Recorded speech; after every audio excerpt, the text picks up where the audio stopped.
about the method of getting down. I'm very experienced in the weight cutting game now at this stage, and I actually have a science degree, which I find knowing about science helps me out a lot when it comes to, firstly getting the weight down, and then secondly rehydrating and getting back up and being as prepared as possible for the fight. Cathal, how's it going? Irish Times here.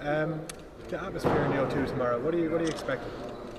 It's going to be insane. It's going to be as loud as Montreal, 40,000 people when GSP walks out. I know that because the Irish are insane. The Irish supporters are insane. No matter what sport it is, they always get behind their athletes. And I was there in 2009, and I remember how loud they were. And I've never seen anything as loud as that in an MMA arena.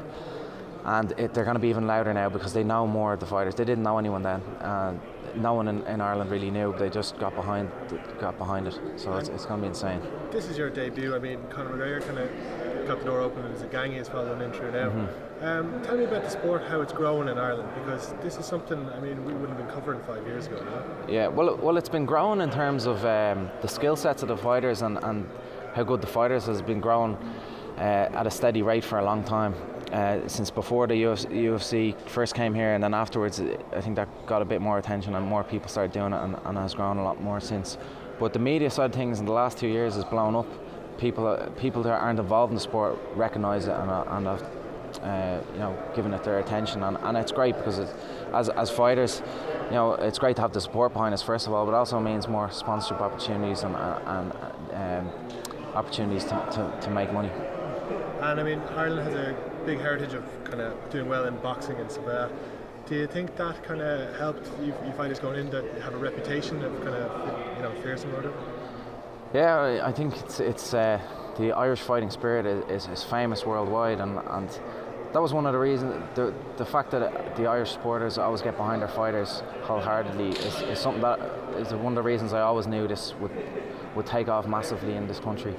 The Irish population identifies with the Irish fighting spirit that we have, and when we go out there and compete on the international stage, the whole country gets behind us, and I always knew that would happen, and in the last 2 years it has, and we literally are going out there on Saturday night with a nation behind us.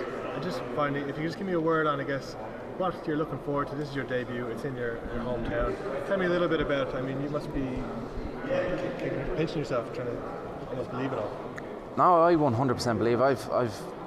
If I didn't believe this was going to happen, it wouldn't happen. I've trained my ass off for the last 6 years, making no money, sacrificing a personal life, sacrificing a lot of things, sacrificing.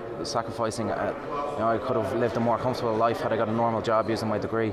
But I knew I would get here. I believed I would get here, and this Saturday is just the fruition of that belief, basically. And I'm looking forward to it, and I'm delighted that it's. I said to my brother in 2009 when I was in the O2 watching the UFC that the next time they came back here I would be fighting on the event, and I believe that, and it's come true, and I can't wait to just go out there and do what I've envisioned a million times in my head for the last 6 years. Good luck. Does it make it easier to be fighting Mike King, who you know really, really well from the show? It makes no difference to me whatsoever. My opponent is just a body in front of me, and I never personalise my opponent. I don't have any ill feelings towards my opponents ever. I don't have any good feelings towards my opponent. It makes no odds to me that I know him or was friends with him. I remember talking to Conor before his UFC debut in February of last year, and he was telling me that, and he might have been speaking for all of you, but we don't have a pot to piss in here. Mm-hmm. We're all broke. We've got nothing. We're just starving to show everyone what we got. Did that apply to you, and did this dream of being in the UFC ever seem unattainable at any point? And it never seemed unattainable, because if that was the case, then I would have quit. I knew I was going to get here, and that's why I kept going. I believed that I would get here, and Conor was right. We didn't have a pot to piss in. I still, haven't received a big payday yet, but I knew I was going to get here, and on Saturday I will earn more than I've ever earned before, and it will make my life more comfortable and easier to train as hard as I want. But having it being as hard as it was to get here, it just makes it that more enjoyable getting here. We had no help.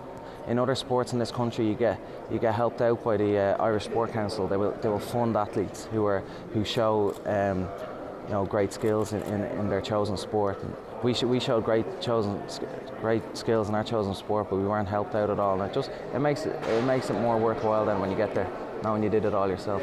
It's a unique thing as well because just being in touch with the fans, when you were trying to make your run and get noticed, when you were champion in Cage Warriors, when Conor won his second title, the fans really pull for you guys. Like they almost attack the UFC matchmakers and Dana White and the media. Hey, pay attention to this guy. Why do you have this special relationship with the fans where they're almost trying to get you into the UFC as much as you're trying to get yourself? That's just the Irish for you. The Irish get behind their athletes, and you will probably hear it on Saturday. The Irish fans always chant at sporting events, "You'll never beat the Irish," and obviously that's not true because in sporting events the Irish do sometimes lose. But I'll tell you what, you will never beat the Irish when it comes to Irish support.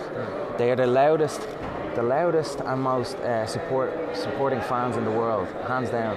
And you'll see on Saturday night at 5:30 the first fight will begin, and at 5:30 that place will be full to the rafters, and you never see that in a UFC event. I've been to UFC events all over the world, and you never see that. At 5:30 that place will be packed, and they will be singing from 5:30 until Conor McGregor gets his hand raised. Do you have to almost prepare yourself to not let the moment overwhelm you? Yeah, I always do that. I do a lot of visualization with my sports psychologist Dave Mullins, and I do it for all my fights, and I've been doing it excessively for this fight because I know how big of a reception me and all the other Irish fighters will get on the night, and how loud the arena will be. You have a forensics degree, right? Yeah. Does it help you in terms of looking at fighter footage before you actually go through your camp in terms of the analytical process? No, I don't actually overanalyze my opponent. I remember during the first kind of quarter of my career, let's say my first 4 or 5 fights, I used to always do that. I'm very analytical about everything I do. I'm very analytical about my training, my diet, etc. And I used to analyze my opponent like that.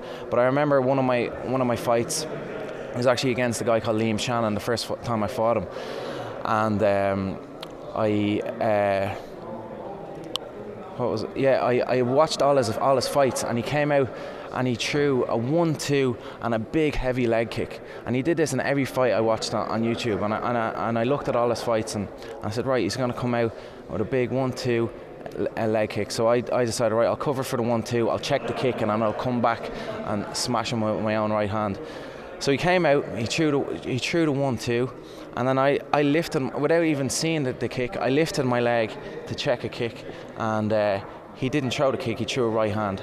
So he actually rocked me with that punch. I was able to recover, and I eventually won the fight. But I learned a lesson that day that there's no point in overanalyzing your opponent, because if you were to look at my last fight and to analyse me, I'm a completely different fighter.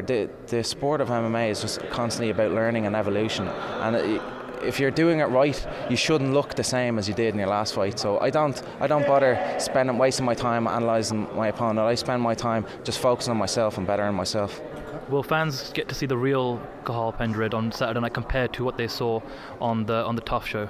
They're going to see a guy that has been 8 months training and getting better. They're going to see a guy who, I was in the most difficult situation possible. I'm not making any excuses for my performances, but it's easier to perform when you're in your comfortable surroundings. And I'm in the perfect place right now. I've had a great training camp. I'm around the people that are training for the same goal, for the same night, and you're going to see the best Cathal Pendred ever, and I'm going to make a statement in my UFC debut.